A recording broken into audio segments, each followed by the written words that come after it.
is Chris Payne from Euclid, Ohio, and you are listening to Barbecue Central. So to get that perfect barbecue, you use wood. Are you sure it's safe? Whatever. We put the lighter fluid on, strike the match, and oh! Should we call the fire department? That might be a good idea.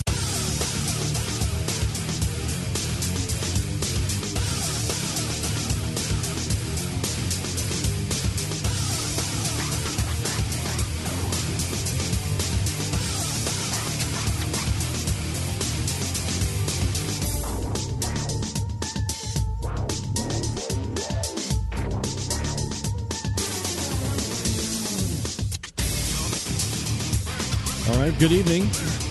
Welcome to the Really Big Barbecue Central Show. This is the show that talks about all things important in the world of barbecue and grilling, broadcasting live and direct from the Rock and Roll Hall of Fame city of Cleveland, Ohio.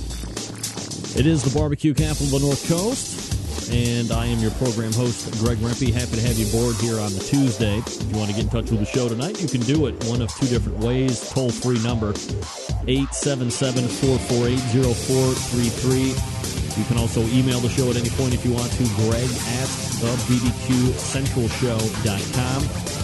Those are the two ways to get in touch with the show here tonight. If you don't know what's going on in the show tonight, maybe you've happened upon the show, maybe you think you might like it and you want to get a heads up, hint, Fred Gross.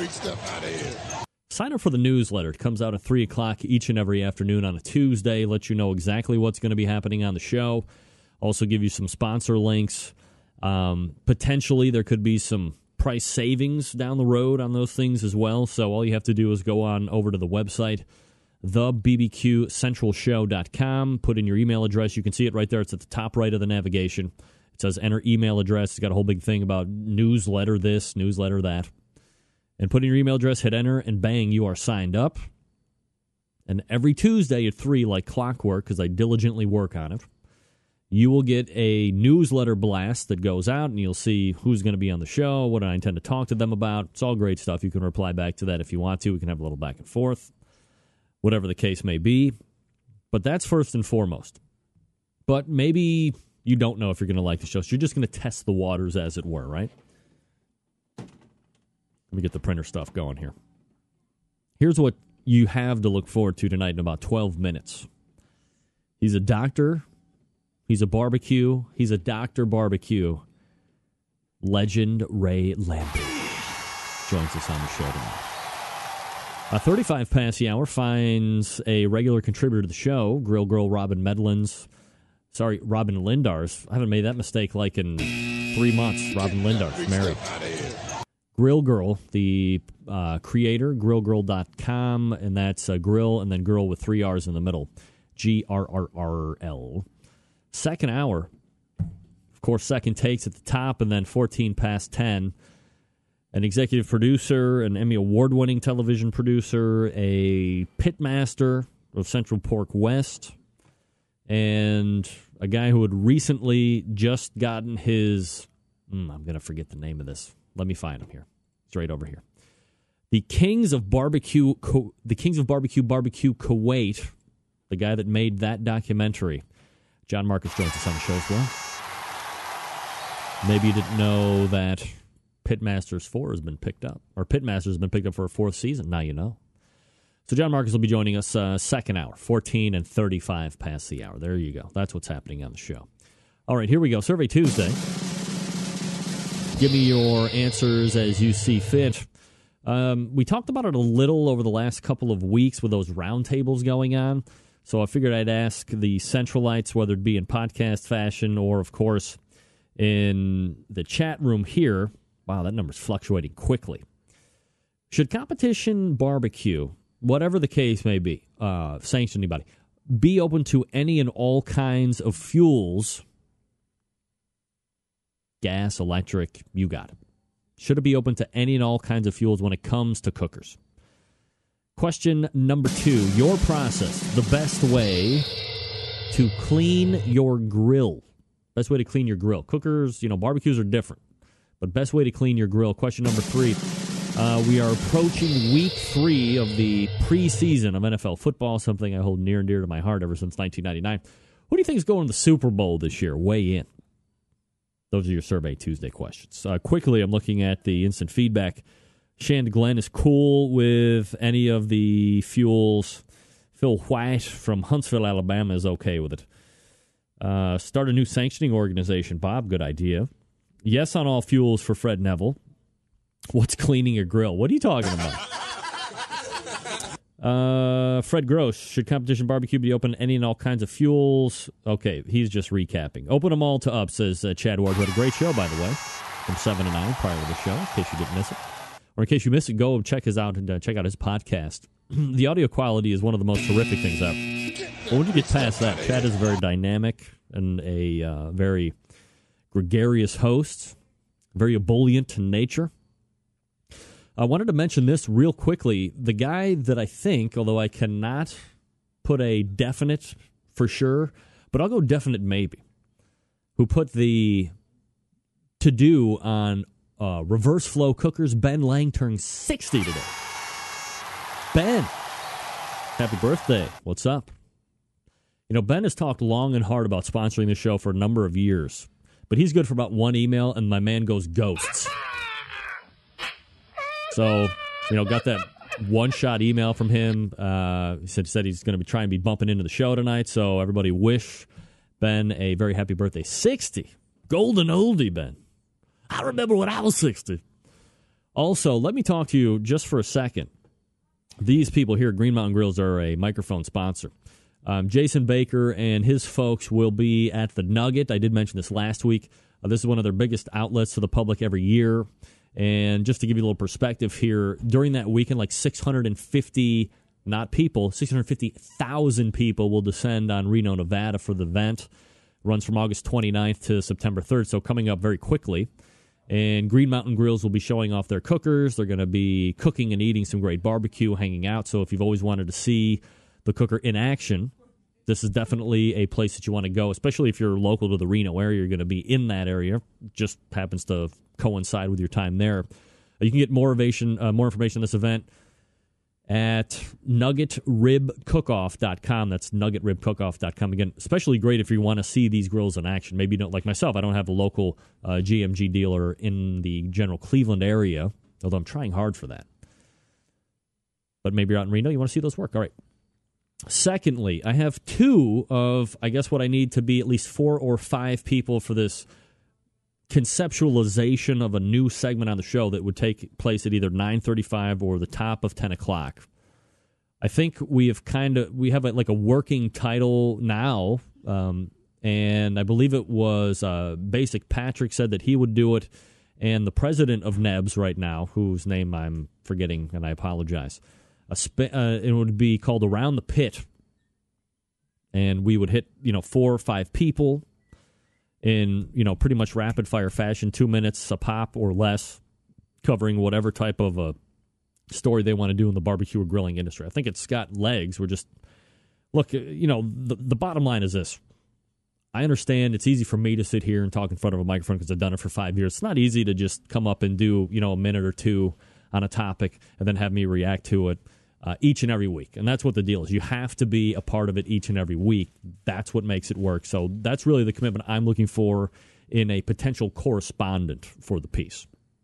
So if you're interested, just go ahead and email me, Greg at thebbqcentralshow.com, and we'll go ahead and get a little bit more information to you. Now, here's a note coming in from John Dawson of Patio Daddy-O Barbecue. Typically, I am perusing the KCBS website on a Sunday morning, trying to get an idea of what some of the bigger competitions took place, who's won, what have you. And I usually get to see on the top left of the KCBS website, it says, notes or special notes or whatever the case may be. And I missed it, but John hooked me up. Evidently, KCBS had a special meeting and discussion of an incident and disciplinary action resulting from an inappropriate behavior at a contest in McMinnville, Tennessee. Here's a recap in case you missed it. One of the team members wore an apron to the awards that was, I guess, nude in color with fake genitalia showing. and they got a call, and he actually wore it up to get the ribbon and the check. Even had his picture taken with it, and there were children present. According to John, totally classless, which I agree. However, after all of the punishment was handed down by KCBS, 3-year suspension, 2-year probation, which some have called to be extremely excessive. But look, I think it's one of those things where if you're going to do the proverbial crime, you're going to have to look at the time. You know, having a fake crank laying out in front of what is considered to be a family event, that being a barbecue competition, we might want to do a little less crank. You know, so if a team is going to do that, and I don't know the specifics, I'm just reading what I wrote, but if you know what you're doing and you're not telling anybody about it, you're not asking people what their potential reaction might be, you know, there's a lot of people there that got kids. It's a family-style event. They might be a little put off with fake crank hanging out, especially getting calls and going up and getting your checks. Maybe that's just me. I'm no prude, by the way. I like to bang like the rest of them. All right, gang. Let me talk to you for a few quick minutes about the longest-running sponsor of the show. They're in Warminster, Pennsylvania. It's the Barbecue Guru.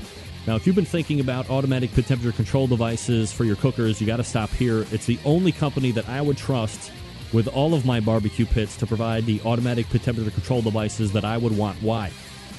Well, because I said it, they're creators of the technology. They've been around a tremendously long time. The founder of the company, Fred Perkle, was a pioneer in the industry. Nobody was on the forefront like Fred was, always thinking of creating new items that would make your barbecue and grilling life easier. He did that with the Guru product initially. He pursued that and made it bigger with Holy Smoke meat mats, with the Caldera cooker, now with the Onyx oven, and new products after that, like the CyberQ Wi-Fi unit that uses a Wi-Fi connection. Monitors your temperature of your pit in up to 3 different meats, right from your smartphone or your netbook or your tablet. Whatever the case may be, as long as you have a wireless device, you can check all of that stuff without having to go outside. Maybe we're getting a little lazy. Maybe it's technology helping us be more efficient. You choose. Not here to judge. But here's what I like. The show was going up on, 5 years now, live? Man. This sponsor has been in on day one, and they were even sponsors in the podcast. So this is a company that is thinking outside the box. There was a lot of people that I approached initially that scoffed at me, that had no idea what a term podcast was, whatever. But Barbecue Bob Trudnak, guy who I've had here many times on the show, said, this is a good idea. We want to be the first ones on board, and that's why I really appreciate the fact that they sponsor the show now going on almost 6 years live. So look, if you're looking for automatic pit temperature control, if you're looking for items to make your barbecue and grilling life easier, you visit their website, thebbqguru.com. You check out all the products. If you have any questions, you can call them directly, 800-288-GURU.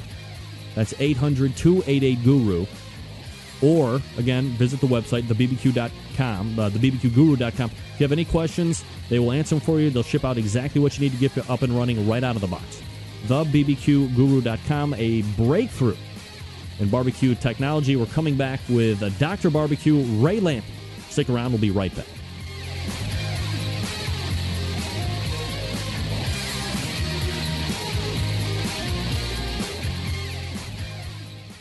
Broadcasting live from the Barbecue Central Radio Network studios in Cleveland, Ohio.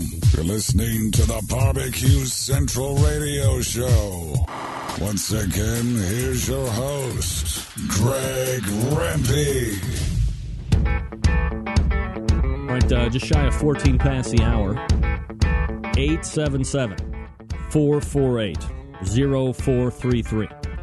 Or, if you want to email the show, Greg at thebbqcentralshow.com. Don G, stupid, 100% correct, punish it. But a 2 or 3 ban in years, who knows? Look, again, those who want to pretend like they're showing crank, you're probably going to have to just suck it up and deal with what you get on that type of punch. Just me. Again, I'm not a prude.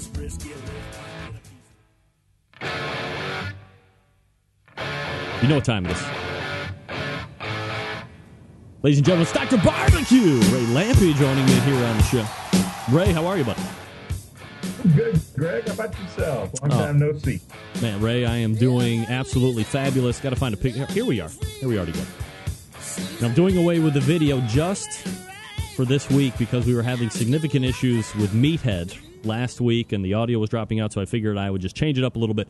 But I have some great pictures of Ray Lampe joining. I think we have the same picture actually up on your Skype picture and the one I have up here for the radio show tonight. So lots to get to. Meathead creating the problems, though. It takes a lot of ampage to communicate a picture of him. Oh, absolutely, Ray. I couldn't agree more. So look, we're fresh off the Chopped finale. It happened this past Sunday. And you were one of the 4 finalists. You didn't end up winning the whole thing. Certainly respectable 2 appearances, though. And before we get into the show, like in more detail between qualifying round and the final round, how did you get approached to be on the show? Because unlike a lot of the other stuff that I see for barbecue or grilling on TV, there wasn't any real promotion or send in the audition tapes to so-and-so. How did it all come together? I don't... The casting agent, the girl that was doing the casting, I had met her. We have a couple mutual friends in New York, and she kind of sent me an email and kind of gave me a heads up about it. I don't really remember what happened. I'm sorry, I'm not really dodging. I just don't remember the exact order how things went. I guess I'm just on that special list, you know. I have done a few things on the Food Network, and my name is Dr. Barbecue, so I guess my name came up in their early discussions. And I got a call from that girl, but I don't really remember. I think I know there was a casting process. You had to do the video thing and that stuff, and I actually did. I had to go through that, and I did a Skype interview.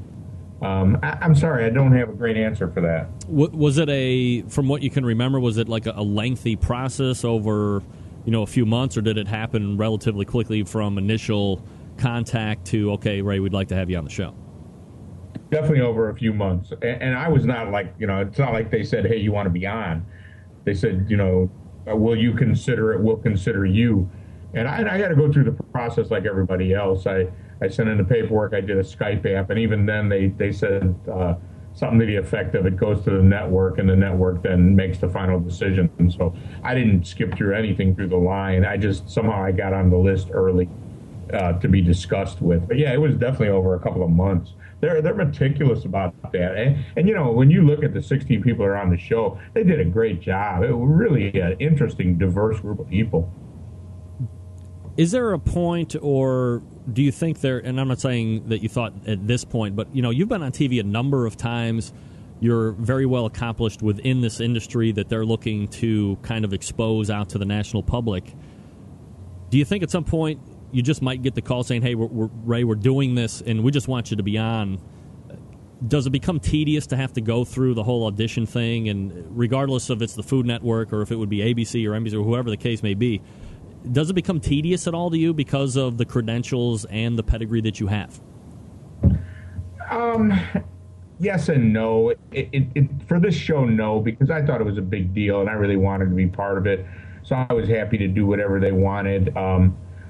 It's the luxury of having done so much of it and having been around a lot that I can pick and choose too.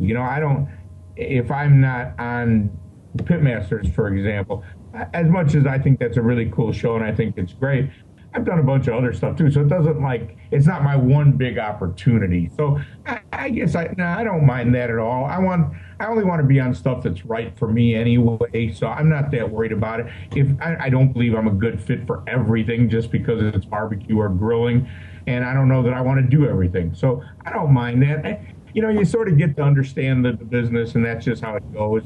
If nothing else, even if they really like me, I always think anyway, if they really like me and they're 90% sure they're going to put me on the show, they want to have a file from me in the pile anyway. And there's so many different people that are involved in casting these things that there has to be that file that's got your name and your picture on it. So it doesn't bother me at all. I guess it's because I understand that's part of the process. Ray Lampe, Dr. Barbecue, joining me here on the show. drbbq.com is his website. You can also follow him on the Twitters at drbbq. All right, so you win your qualifying event, you move on to the finals. It's obvious that it went well enough for you to win and move on. But, for the folks, and this is what I always find fascinating, is we see a 50-minute project, or if it's a half an hour, you see a 20-minute project to finish stuff. But give the folks a sense of how difficult this style of a show is to compete in and do well in. Well, you got it. I think that the key is the split-second decisions. It's 20 minutes, man, to cook the appetizer. You get literally a few seconds in advance, and it's 20 minutes. You've got to make the right decision with those 4 crazy ingredients and what else is available. You got to make the right decision immediately and then execute it. It's hard. If you make a bad decision right in the beginning, and I did, I decided, I made good decisions in the first show, but with those sardines, I made the decision to save them for the last minute, and I was going to crisp them up quick at the last second. I made that decision, and it didn't work out. It was a bad decision. Had I taken and thrown them in a skillet like them other guys with a little oil and just kind of had them sitting there warm, I'd have been fine. And it's a decision you make. Now, in the other rounds, I made good decisions. I mean, the idea of making sauerkraut barbecue sauce, I don't know where that came from, but it ended up good, and they liked it. I mean, that could have easily went real bad on me, because I'll tell you, at some point you hear me saying a barbecue sauce smells horrible, and man, it did. Luckily it kept cooking and quit tasting like sauerkraut, and I added enough other stuff to it. So it's really hard, because you've got one chance. There's no changing your mind later.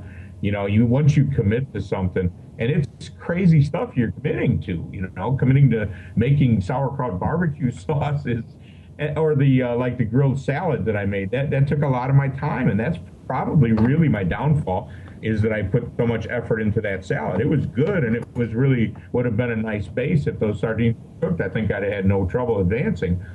But it took up too much of my time. That 20 minutes is brutal, and it's as hard as it looks, man. You gotta go there with hopefully a lot of chops and the skills to execute the stuff that comes, and then you got to make the right decision, and it's really hard. So you bring up an interesting point, and I want to dovetail into that with the next question.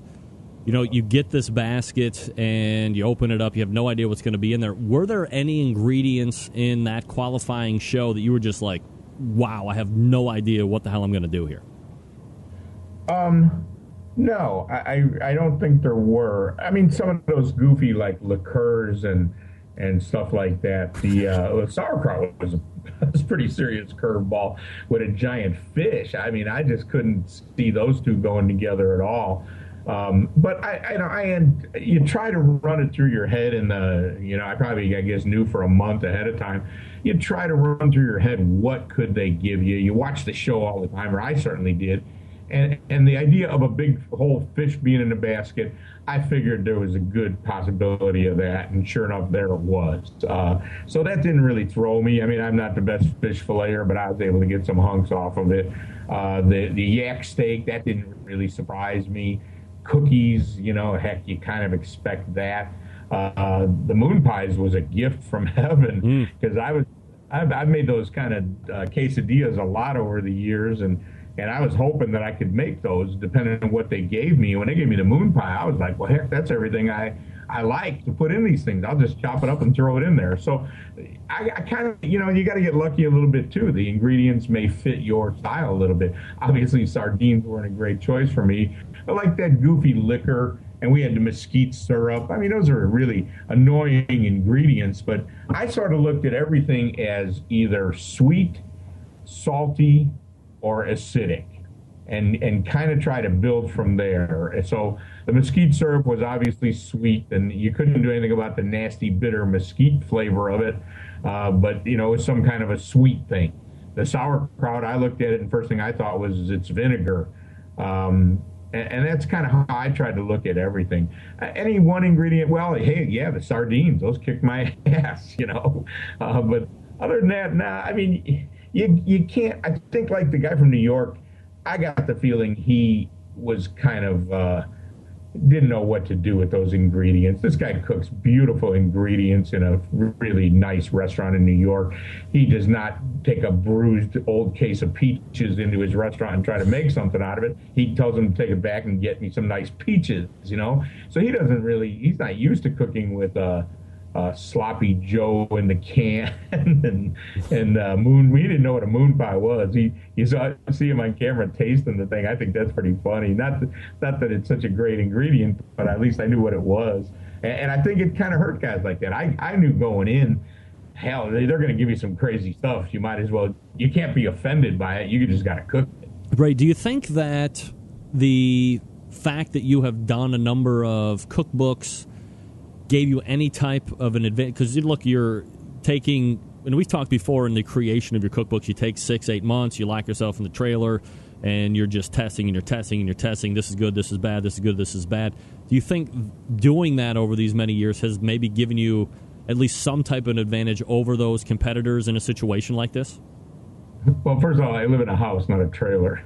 But yes, I think it totally did, because over the years, I've learned to cook a lot of stuff that isn't necessarily my favorite thing.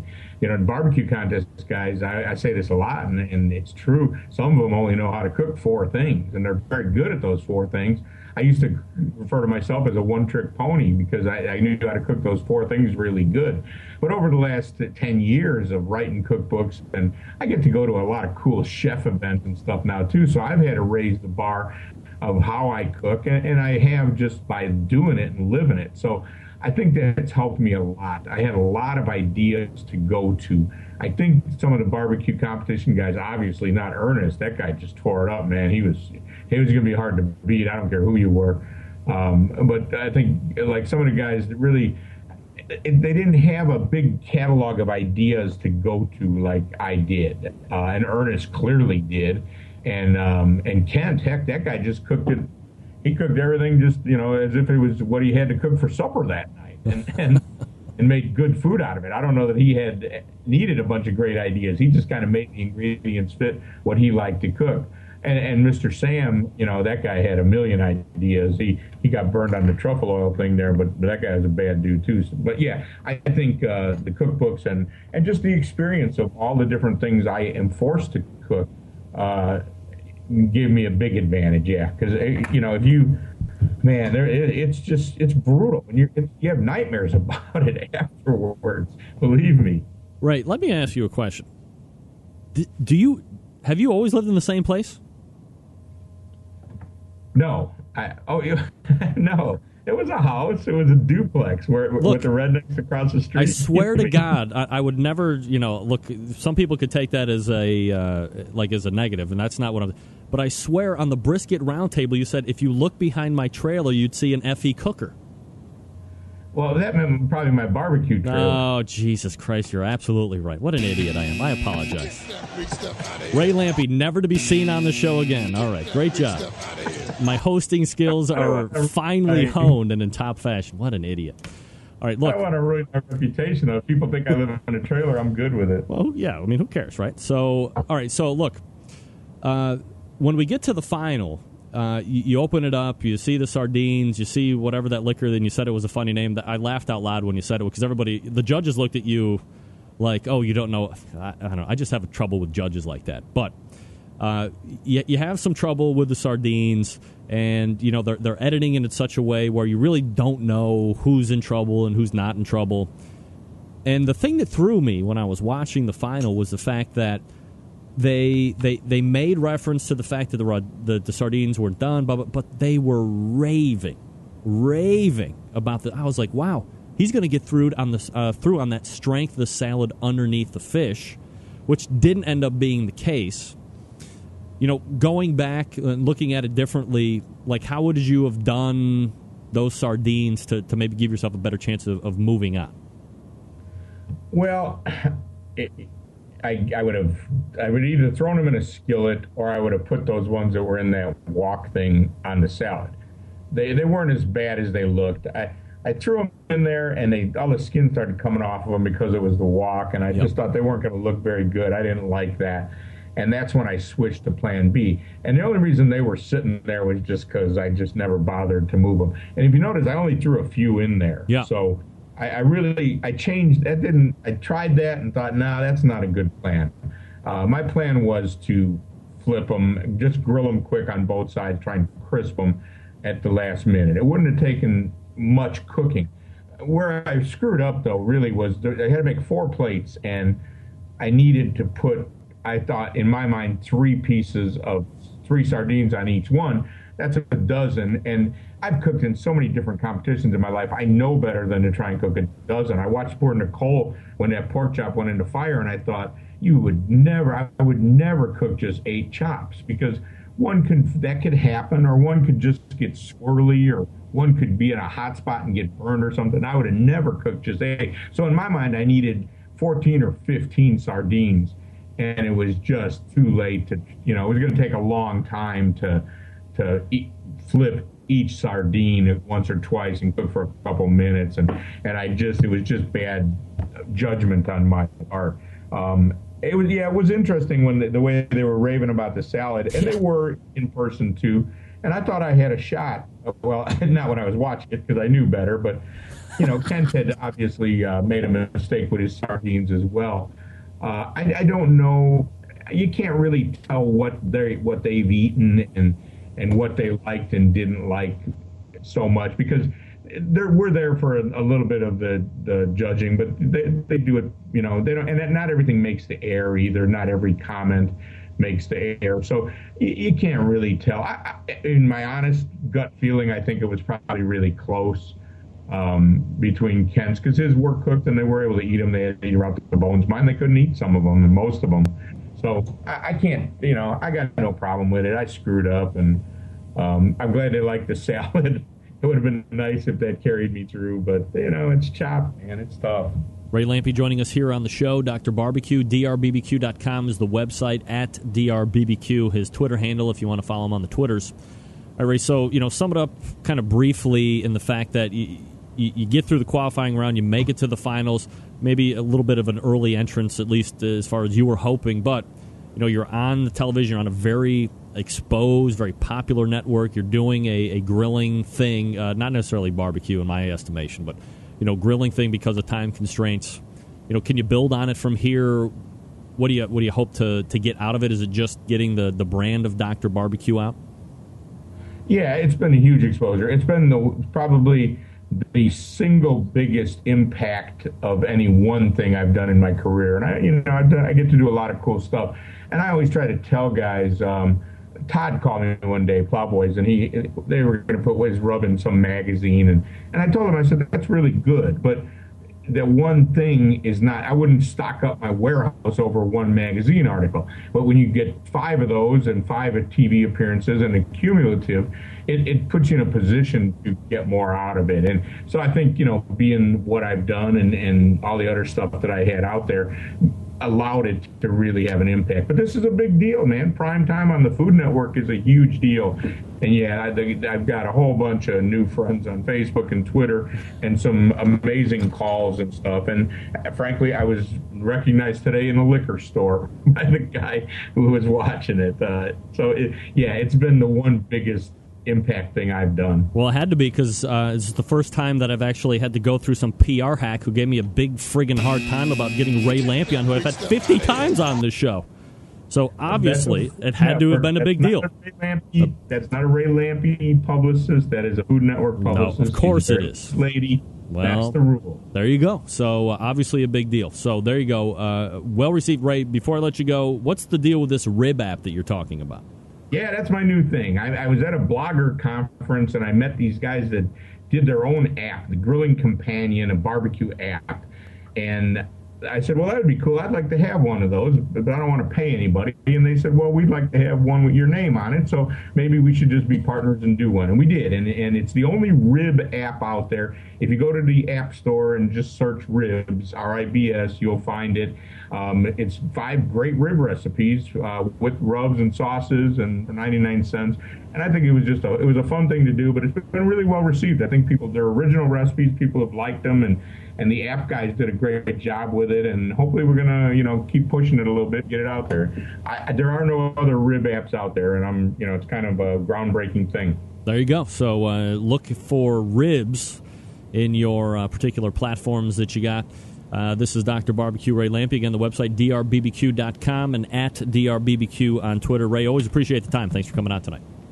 Hey, thanks for having me, Greg. Good talking to you. You got it. Take care. There he is, Ray Lampe. Made it to the finals of Chopped, the grilled edition, which finaled this past Sunday. I was going to say Wednesday. Coming up, Robyn Lindars, who also took part in that show, did make it to the finals. That's all right. I know her. Saw her on television. That's always fun to say. I know somebody on television. We're going to get her recap here in just a second. Look, many of you know I have gotten a pellet cooker, and here's the deal. You want to make sure that you have fuel that you can count on, that isn't being hyped up as something better than it is. There's a lot of pellet companies out there right now. If you Google cooking pellets, cooking wood pellets, wood cooking pellets, whatever the case may be, you're going to find a number of different companies out there that say they have 100% flavor wood for your particular pellet-driven cooker. Look, I've talked with experts in the industry long and hard, uncovering issues at each and every turn, and here's the bottom line. It sounds great if you're getting 100% flavor wood with some of these particular species, but look, some of them don't burn with the same BTU that you're going to be needing to give you a consistent heat and smoke wood flavor profile. And that's why Barbecuers Delight took the time and effort to do a little research, and they realized that if you blend these, now you're getting the best of both worlds. So, for instance, me, love apple. Apple all the time, apple every day, put it in the Grrrl cooker, and I'm apple all day long, twice on Sunday, and I love it. Just me. You might be a little bit different. You might like cherry, you might like maple, you might like sassafras, because I have that flavor too if you like sassafras. Or savory herb for meatloaf on the cooker. Look, it's 2/3 oak, 1/3 flavor wood when you put it in that pellet cooker. It's different. They sell those 1-pound bags. That's all flavor wood because you're going to be dumping in a cast iron pot or aluminum bag. You're going to put it on your grill. You want that flavor. It's going to burn no problem. But when you have the pellet-fired grill, that's a little bit different monster. They have taken the time and the effort to put in the expertise to let you know that it's a blend. It's 2/3 oak, 1/3 flavor wood. Gives you that consistent heat that you need. Gives you that flavor that you're really looking for to enhance the beef or the chicken or the pork, whatever you're making there on your cooker. BBQRSDelight.com. That's BBQRSDelight.com. It's a completely sterile wood product because it's made with heat and pressure. You don't have to worry about any contaminants, and you can mix and match flavor profiles. Doesn't get any better than that. BBQRSDelight.com. That's BBQRSDelight.com. Candy Weaver and the good folks over at Barbecuers Delight, now a longtime sponsor of the show as well. We're coming back with the Grill Girl coming up after this. Stick around. We'll be right back.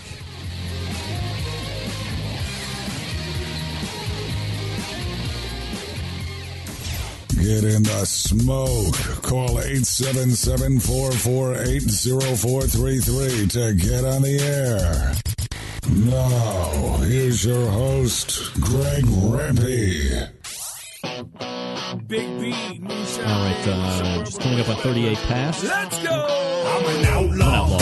Give me 2 shots. Let me tell you what really pissed me off. This guy that's singing right now, I had him on the show like months ago, Moonshine Bandits. Those sons of bitches came to Cleveland, didn't even get a heads up, missed the show. Who does? I want to see these guys live.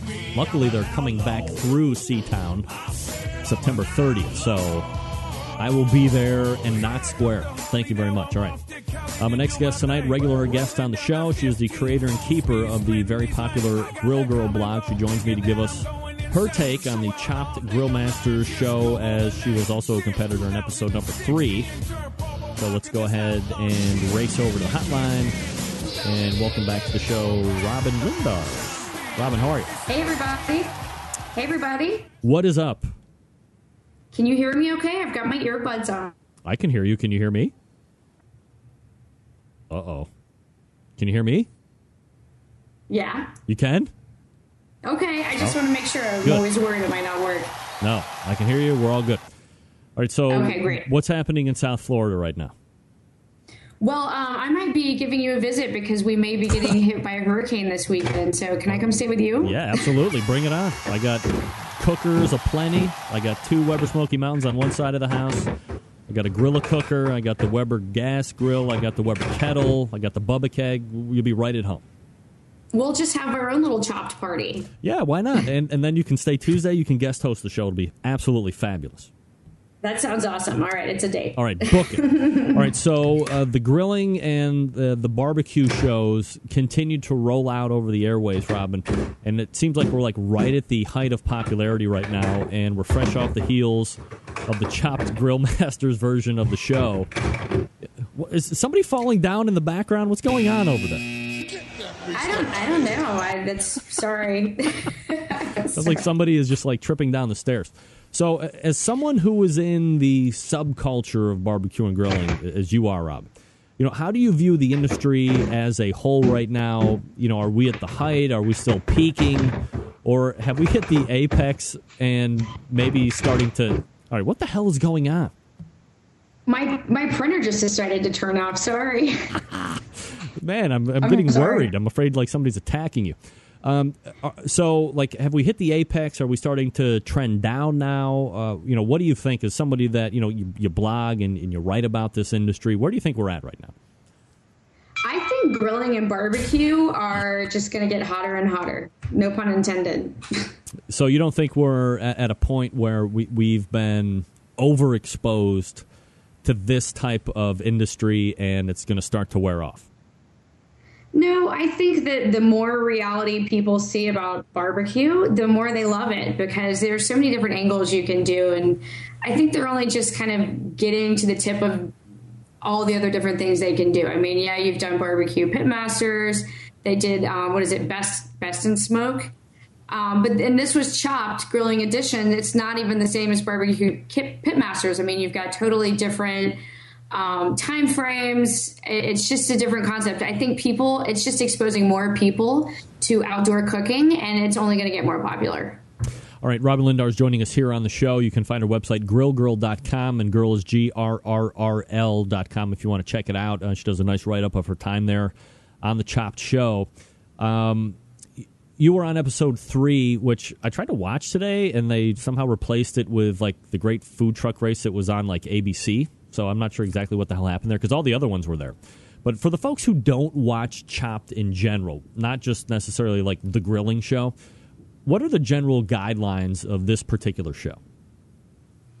So evidently Chopped is the most popular show on the Food Network, which I didn't know until they told me that. But the guideline is this. You're going to start it with 4 people, and you have 3 rounds, and each round is an elimination round. So you do your appetizer, and then you do your entree, and then you do dessert. And you get a basket of ingredients for each one. And the appetizer is 20 minutes, the entree is 30, and dessert is 20, if I'm not wrong, because I didn't make it to dessert, unfortunately. So. All right, so you were up against who in your particular show? So I had Doug Keelis, who's from New Jersey. Yep.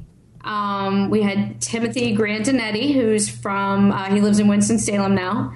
And then we had Ernest Cervantes, who's kind of famous now. Yeah, so he won the whole thing, or eventually went on to win the whole thing this past Sunday. What did you have for appetizer? When you open it up, you poop yourself a little bit? Are you kind of excited? I mean, what do you think? I think everyone who gets their basket just has that holy shit experience. And then you're like, what am I going to do with these ingredients? And then your mind starts racing just as the clock starts racing. And I opened up mine, and it was oysters, frozen cream spinach, duck bacon, and heart of palm. All stuff that you probably work with every day, right? What's funny is I have grilled oysters before, and they turned out wonderfully, but not in this situation. All right, so what happened to you specifically? So we get started, and, to tell you the truth, it was kind of nerve-wracking just because when we actually started, I wasn't expecting to start because they kept making us kind of re-rehearse just different scenes to get the right footage for television. So we walked back and forth onto the stage like 5 different times. And then they would say like, all right, now pretend like you're opening your basket, but don't really open your basket. And then we did that like 5 times. And then, so when we actually were told to go, I was like surprised because I thought they were like just kidding, you know? But when I look at my ingredients, I automatically thought oysters Rockefeller, which I think is what we all thought. But I thought I'm going to grill these guys because I've done it before. And I know usually what will happen is that oysters, when you put them on the grill, they'll pop open when they're ready. So I thought, you know, with spinach, it would be a no-brainer to do the Rockefellers. But unfortunately, my oysters were definitely they're not the kind of oysters we get down here in Florida, that's for sure. And they didn't open up like I was expecting them to. And then I was like, holy shit. The next thing I know, I have like 2 minutes. And I'm like, I've just got to pull these oysters off. And then I felt like I plated my plate pretty sloppily. So I was just rushing. And it was stressful. All right. So do you make it through appetizers or not? No, I got chopped to the appetizer. Right off the bat. All right. So you don't get to go on to main dish. You don't get to go on to dessert. And obviously, look, I mean, you don't want to be... It's like being the last guy picked on a basketball pickup game, you know, being the first one voted off on an elimination show. There always seems to be like a stigma attached to that, which I don't necessarily understand myself. I mean, you were picked out of thousands of people to actually be on the show. So, while it's lame and cliche to say you're won by being on there, or you win by being on there, I mean, I think in a sense, people are getting to see you, what your brand is, and what you're all about. So, being the first one shot probably isn't like the worst thing in the world, but it probably didn't feel very good. No, it felt kind of crappy, mainly because I was the only girl on the show on that episode, so I kind of felt like I had to represent, obviously. But, you know, I think the dish itself had the oysters open, and they were a different type. Actually would have been okay. It was pretty close between me and Doug because he barely got enough oysters for serving all the judges, so we were both kind of close. But at the end of the day, you know, I tried to serve mine Rockefeller style in the shell, and the shell was so brittle, it just created like what John Dawson calls it, oyster shrapnel in the dish. So, I mean, even though I had some good flavor profiles going on, at the end of the day, if you serve your dish with little pieces of broken oyster, I mean, you don't want to kill the judges, right? So it's kind of, I think, like an automatic elimination. Yeah, killing the judges probably gets you chopped immediately and then also arrested for like manslaughter to some degree. It could be. I mean, Aaron, I might have been giving him the Heimlich after, you know, they judged him, and who knows? It could have been ugly. So, but you know what, Greg? I actually stressed about it really hardcore because I was like, oh my God, what have I done? I went on national television and I got chopped first, and how are they going to edit it? But then when I actually saw it on TV, I was like, oh wow, you know, I mean, I'm not that upset with myself. It is what it is. And, you know, most of those guys on the show have been cooking a lot longer than me. And a lot of them are professional chefs and restaurateurs, of which I am neither. I'm just a girl that's like very food curious about grilling and barbecue. So just to have made it out there, I was actually pretty psyched. All right. So let's back out of it just for a second here and, you know, just kind of give us this thumbnail sketch. You know, we see finished product on television. You gave us a little insight a couple minutes ago. But, like, what's the experience like at the shoot? Are you there for, like, 3 weeks? Is it over a weekend? And you said there was all this start-stop stuff. I mean, doesn't that kind of play into not being able to build a rhythm to a certain degree and being able to cook the food like you would normally? Yeah, you know, it's funny. The whole experience is so, like, just out of this world. I mean, in one way, you're just so in awe, at least I was, of just the set itself. We were actually shooting in Old Tucson, which is where they used to film all the old John Wayne movies, and they filmed City Slickers there. So, like, the whole thing was such a major production that when you get out there, you're like, holy crap, because there's cameramen everywhere, and it's just like, you can tell they've spent a crap load of money on the set and the whole thing, you know, flying all those people out from New York. And then also the experience is you're out there at like 4:30, 5:30 in the morning, and you're out in the desert and you're freezing your butt off, at least I was. So, and then, you know, just the whole thing of just being on like a major movie set is just, but the thing that's tough outside of just the whole, like, oh my gosh, I'm on television, thing is that you only get like 5 minutes to see where you're cooking. So, and you're just taking in so many new experiences all at once, you know, so when they say go, you're like, holy crap, because you only have limited ingredients. So you do have to fight, or not fight, but, like I remember Timothy Grandinetti got the baguette that I wanted because I was thinking of making a brioche. But then I was like, well, he got the one baguette. Like, I guess I'm going to go to plan B, and just the whole experience is pretty out of this world. Like, I remember thinking, like, running around the set looking for salt, and I didn't realize the whole time it was at my station. Oop. But it was, like, behind something else, so I didn't see it. So it's just... Little thing. So it was crazy, but a really cool experience. I think everyone should do some kind of crazy reality show once in their life just to, like, check that box off. So if they came to you again in a year and said, Robyn, we're doing chopped grilling again, something you would do without a doubt, or something that you would say, I did it once, but not something I'm really looking to get after again? I think the jury's still out on it for me. Do you take the It was a cool experience. It was great exposure for me. I got a lot more followers from it.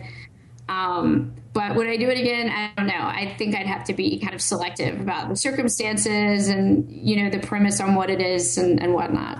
All right. So, to me, and, I've told any number of people this, and I think I've ranted about it on this show a number of times. Like, I just don't like chopped, regardless of if it's grilling or if it's barbecue or if it's just the regular show. I just don't understand, and it doesn't resonate with me.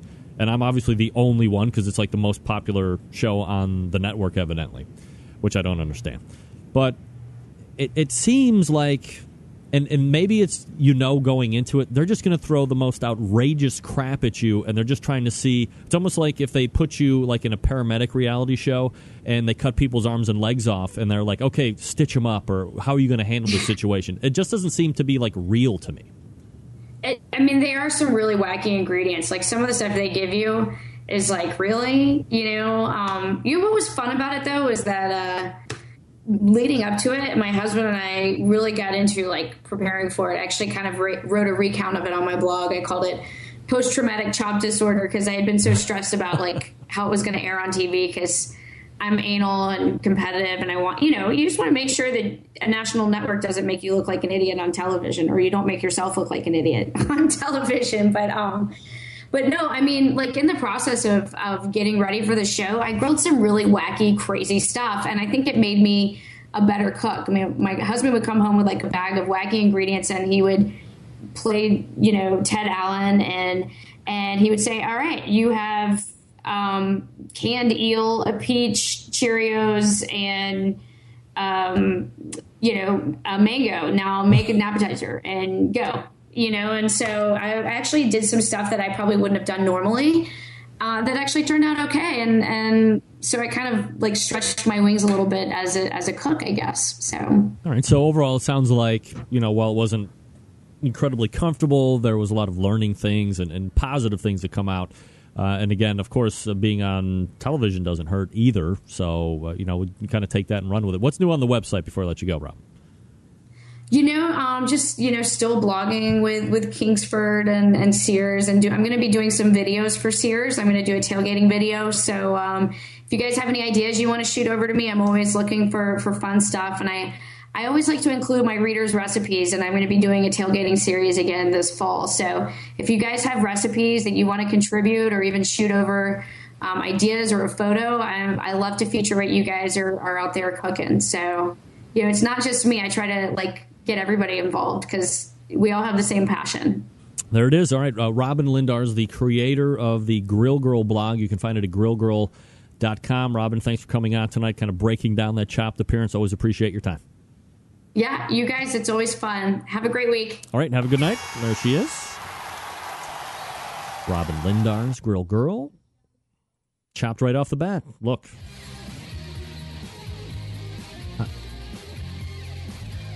I have to agree with her. She's fighting a couple different stigmas. A, being the first person voted off, and then, second. I mean, she's, I don't buy in I don't buy in personally, but I don't think there's as big a stigma as girls cooking against men anymore.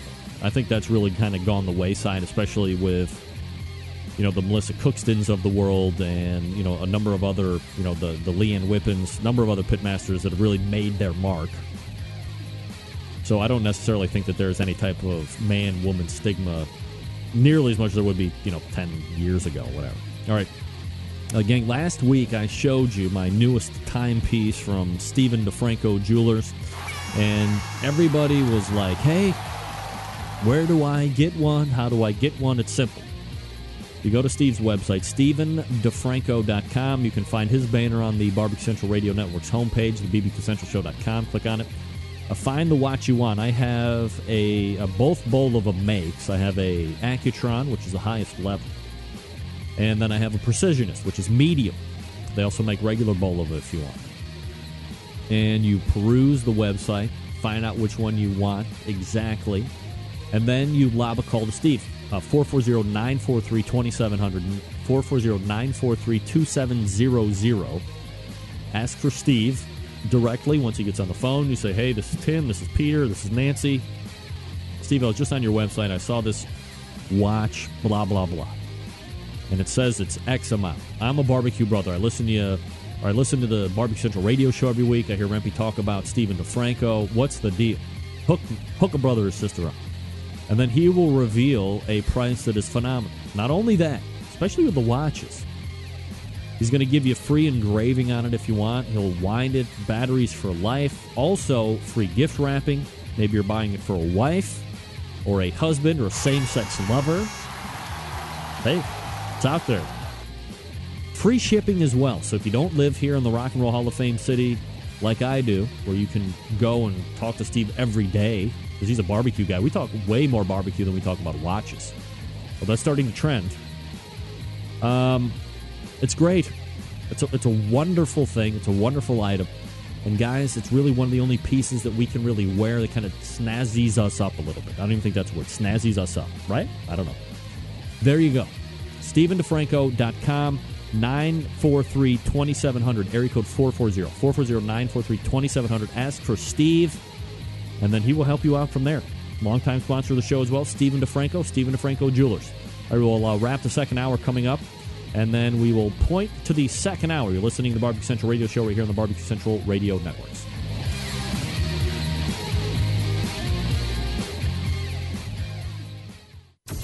Big name interviews, advice on cooking brisket and ribs, and the only host willing to share his honest opinion on all things important in the world of barbecue. It's the Barbecue Central Show. All right, here we go. Who would have thought this music 3 minutes till the top, pretty much. I never asked for this. Fast. John Dawson emails the show. He probably hit it right on the head for me personally because you've heard me talk about it.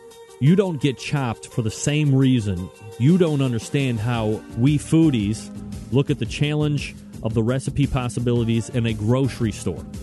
In other words, you ain't a foodies. Get that big stuff out of here. Look, I'm a foodies in the sense that I like to eat foodies. That sounds somewhat cannibalistic. I like to eat food. But exactly right, John. It would not enamor me one iota for me to open up a picnic basket and see stuff in there that isn't already magically going to work together. Doesn't enthuse me. Not only does it not enthuse me, it doesn't necessarily enthuse me to watch other people be able to put those pieces together and then get judged by hoity-snoity punk faces like El Diablo and the other lady that's always on the Food Network. Where's Tishman? Where's Tushman at? Where's Tushman? But yes, you're right, John, absolutely. I do not go into the grocery store and on one side I see beets, and then halfway down the aisle I see X sauce, and then I see kale and go, 3 ingredients, I'm going to make a kale relish remoulade. I leave that for the bloggers. I leave that for Robyn, and I leave that for John. I leave that for Clint, all the other foodies out there, whatever. It's not me. No way I'm going to do it. But I will copy your recipes, foodies, if they're good. Absolutely. I think I used to have my mom on the show all the time. I don't have to create. I can cook it. I can follow a recipe. I'm not coming up with anything. Folks, have you heard this? Nothing in there. Nothing. Open for rental, if you know what I mean. All right, we are going to wrap up here the first hour. Thanks again to Robyn Lindars, Grrrl, grrrl.com. Also, thanks to my second segment guest, Ray Lampe, Dr. Barbecue, drbbq.com, at drbbq is Twitter handle. And we'll go there. Second Take's coming up next, and then John Marcus at 10:14, carrying me for the balance of the second hour. You're listening to the Barbecue Central Radio Show right here on the Barbecue Central Radio Networks.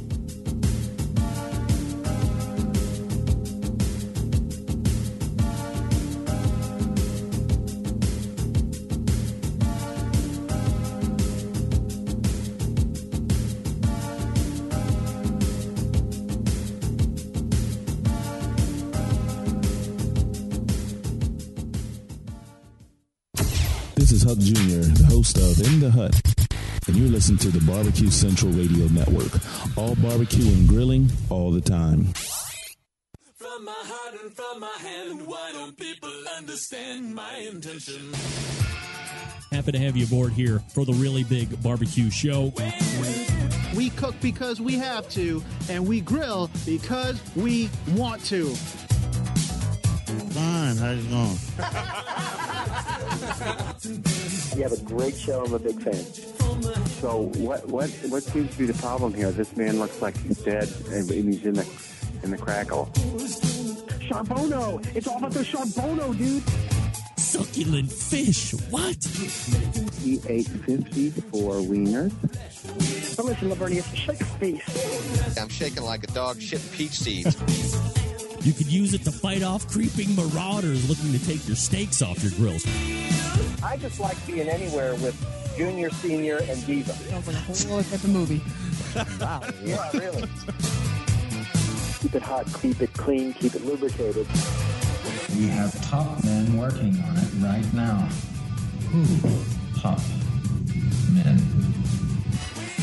All right, just like that, we are into the second hour.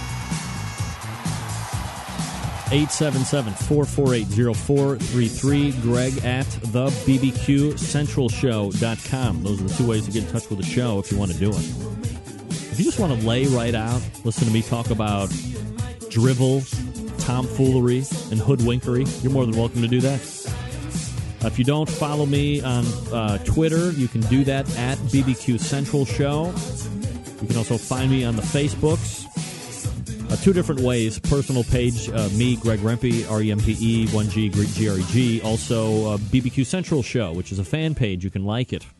I think I have, at recent tally, 7 likes. Get that big stuff out of here. But I have like 5,000 friends on my personal Facebook page. I started it all wrong. It's gone awry ever since then. What can I tell you? Waiting for John Marcus to figure out exactly how I'm supposed to be connecting with him tonight, because to be honest, I forgot. I don't remember. I'll remember.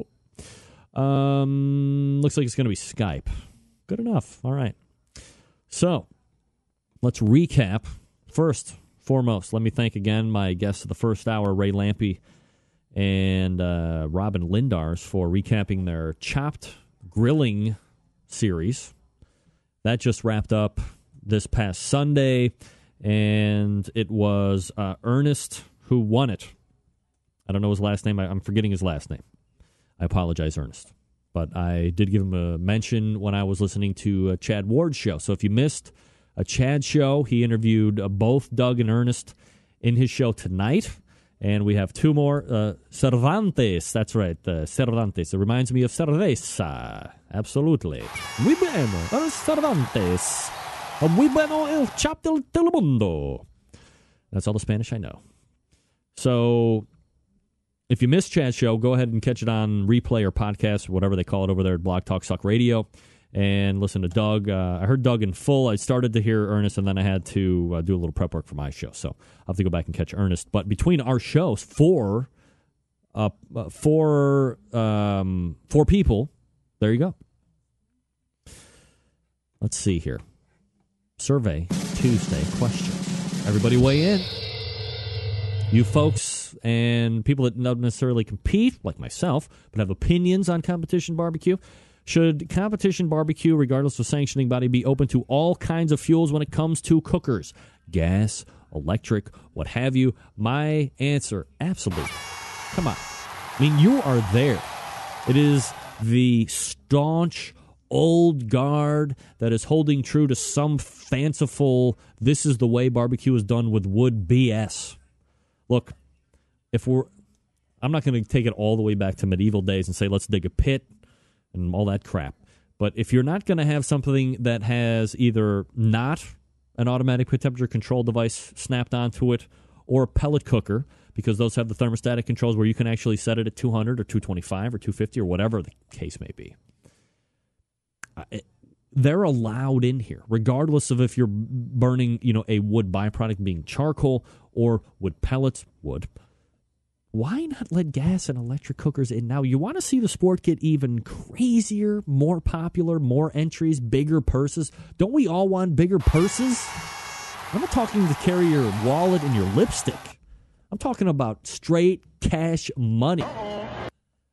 Open it up to people that got only gas cookers, only electric cookers. Let them come in. I mean, really, what's the difference? If you have a Jambo pit and you're doing all wood, or happiest 60th birthday to Ben Lang, you have a Lang pit, all wood cooker, and you're feeding that fire, and then you have a guy that's got a Guru or a pellet cooker on either side of you. I mean, what's the difference at that point? You're not pissed that they're able to get some Z's and you're up tending a fire? I mean, come on, guys. KCBS, FBA, let's loosen it up a little bit. Bring in the gas, bring in the electric, for crying out loud. Question number 2. Best way to clean your grill. My suggestion is this. The end of every cook, no matter what you're doing, turn all burners on high. Wait until all the white smoke goes away. Turn your grill off. Let it cool all the way back down. And then hit it with a brush. Then the next time you're going to use it, could be the next day, could be 5 hours from now, preheat. All burners on high, let it get all the way pegged out, and then, while it's still very hot, hit it with that grill brush. Get it all off, and you're good to go. Best way to clean your grill. I've started following Clean Grill after Derek Riches mentioned it on the show a couple weeks ago. He said that all manufacturers are discouraging that type of cleaning, and basically it's like a heavy-duty aluminum foil that's going over the grill grate, so the heat's coming up, and it's just being forced right back down over the top of whatever was stuck on your grill grates, carbonizing, making it like a carbon ash, and you just quickly dust it away. I mean, the YouTube looks great on that. Absolutely. But I don't know if I necessarily want to listen to engineers from Charbroil, from Weber, and from, there was another one that I can't remember right off the top of my head, that say absolutely don't clean your grill like this. Don't use that product. Don't use any type of idea like that, because there's no way for the heat to escape. You're going to blow out the bottom of the grill, whatever the case may be. Catastrophic failure, things that I never want to hear come out of a person's mouth. Catastrophic failure. So I will not do it. I'll keep doing the way I'm doing it. Question number 3. We're entering into the third week of professional football in the preseason. So your preseason picks on who'll be at the Super Bowl this year, with a huge positive draft class, with terrific failure that has plagued them since re-entering 1999. I can only say with 100% assurity that this is the year the Cleveland Browns will make it to the Super Bowl and win. Absolutely. And if you don't think so, you're wrong. And if you're listing any other team, you're wrong. Fred Gross, absolutely. Yes! Of course. Of course. Next week on the show, the guy that told us about Clean Grrrl last month, Derek Riches, joins us about .com. Scott Roberts, our sauce and rub reviewer extraordinaire, will also review probably 2 rubs and a sauce, or 2 sauces and a rub, whatever the case may be. And Sam, the cooking guy from the Sam Livecast, joins us as well. We're going to be talking to him about fresh herbs. We're also going to be talking to him about vertical gardens. I don't know if you've heard about this. He's got one in his backyard, and it's absolutely phenomenal. So look forward to Sam, the cooking guy, as well. I know a lot of you guys like him. Greg, kind of money I'm willing to put up on... Oh, here we go. Look, folks, if you think there's only one thing I bet on in life, and that's the horses. Too many injuries that can happen in the NFL for me to have my beloved Browns go down in flaming and spectacular fashion. So that's what you have coming up. Best barbecue in the SEC. College football coming soon. not necessarily here in Ohio because the Buckeyes are under large sanctions. But arguments about football are usually settled on the field despite over who has the best barbecue in the South. Destined to remain unsettled. Nothing gets it like SEC football. SEC weekend underway, and that big slab of slow-cooked ribs slathered in sauce, ranging from honey sweet to eye-watering spicy, or a piled high of heaping ready-to-eat pulled pork heaped between 2 slices of white bread, which is how I eat it, by the way. Here are the top 5 barbecue spots to accompany your SEC game, if that's where you're at. Archibald and Woodrow's is number 5 in Tuscaloosa, Alabama. Never been there. Number 4, Little Dewey, Starkville, Mississippi. Number 3, Terrell's Barbecue, or it could be Terrell's. This is Gainesville, Florida. Ray, are you familiar with Terrell's Barbecue? You could drive by it 100 times and never see it, evidently.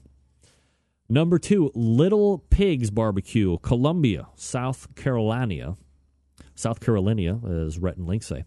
And the number 1 SEC football barbecue destination could be one of the best names ever, Butt Hut, Athens, Georgia.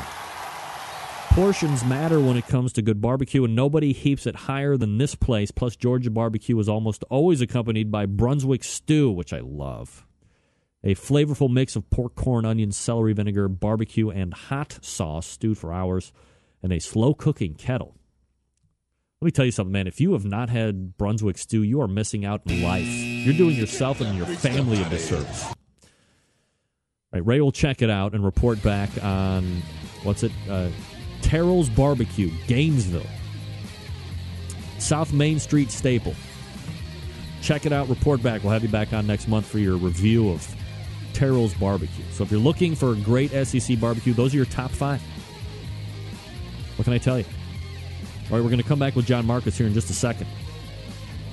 We're going to be talking about a lot of stuff. But look, he's a longtime sponsor of the show. He's expressed interest in becoming possibly the 3rd correspondent for the Around the Pit segment that I'm really looking to install. Help. It's Dave Bosca from Butcher Barbecue, and he's always thinking of ways, how to get more people into the site, how to get more products sold, how to endear himself to the public. This is probably by far and away the best thing ever that I've heard in my life. Check out this new program that I've been talking about for the last 3-4 weeks, right? No other company in the barbecue world has vowed to make not only his customers happy, but the competition's customers happy as well. Have you bought an injection and it hasn't worked out for you? Have your scores dropped? Now it's just sitting around collecting dust, probably never to be used again. What to do? Here's what you do now. You trade it in pound for pound. All you have to do is go to butcherbbq.com. You click on that trade-in link over the far top right of the navigation. You fill out the form, you print it off, you seal it up, you mail it to Dave. He'll send you back Butcher Barbecue beef or pork or prime injection. Look, we all do it. Let's be honest. Spend some money. You only find out the product is bad. Now the wife is pissed because you took her out for a night on the town. How many times have we done it? We've been in this situation. You spend that money to get a product, and when you realize it isn't that great, you're in this pickle. You won't use it again, but it's too expensive to just throw away. In the past, you were screwed. But not now with that new trade-in program for Butcher's Barbecue.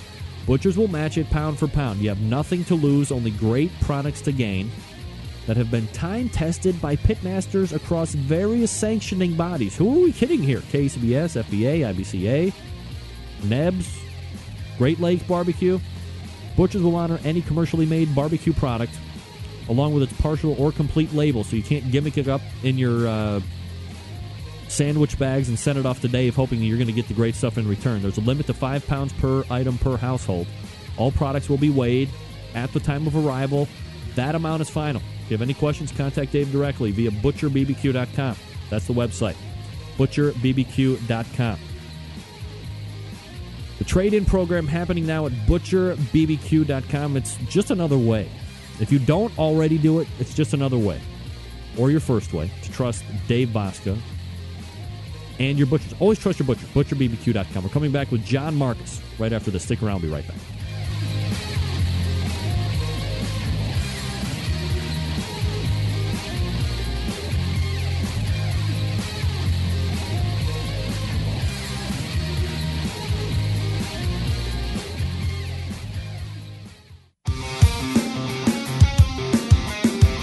Broadcasting live from the Barbecue Central Radio Network studios in Cleveland, Ohio. You're listening to the Barbecue Central Radio Show. Once again, here's your host, Greg Lampe. All right, we are back. 14 past the hour. 877-448-0433. Greg at thebbqcentralshow.com. All right, my guest in the second hour tonight has been on the show a number of times.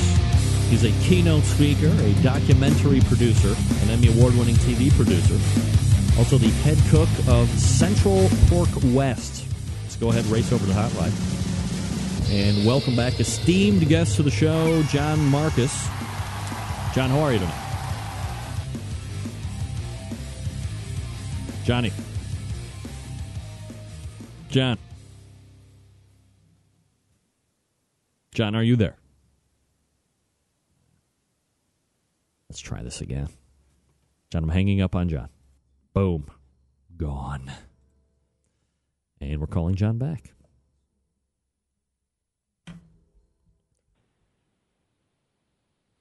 John. John? All right, now I got to do some quick thinking. You have your microphone plugged in, John? Oh, I'm good. I'm good. My audio settings are good. John, instant message me a phone number if that's going to be better. I follow John on the Twitter, and he's one of those. I call him a guerrilla Twitterer. Look at this picture of John, by the way. One of the best pictures ever. Hilarity. I have the right. John, you there? No. John, go ahead and put in the instant message. Shoot me a phone number I can call you. So, you might not hear anything from John for like a week. Maybe 2. Now, some people are on Twitter, man. That is their deal, right? Love Twitter, and it's all about Twitter. They're going to be on there no matter what because it's all about, get the brand out, promoting the brand, blah, blah, blah.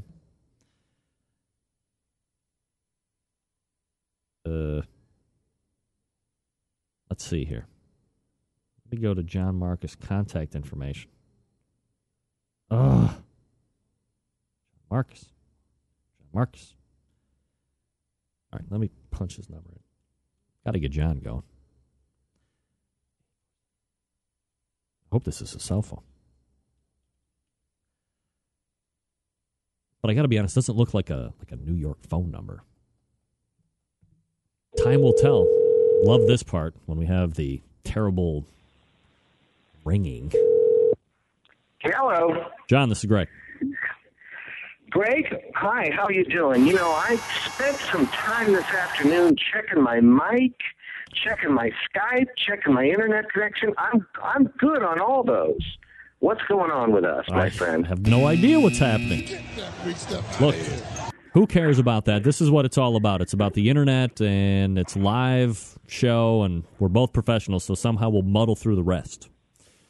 But I gave you a brilliant introduction. I called you a keynote speaker, a documentary producer, an Emmy Award-winning television producer, and most importantly, the head cook of Central Pork West.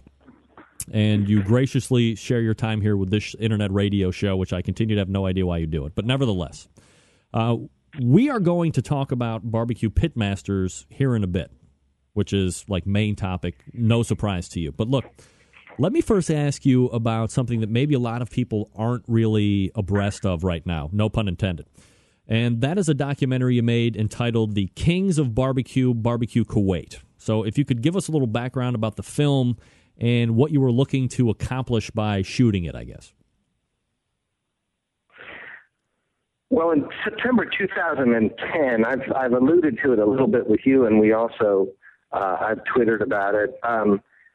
But in 2010, I, through the help of the USO and Senator Al Franken, from the junior senator from the state of Minnesota.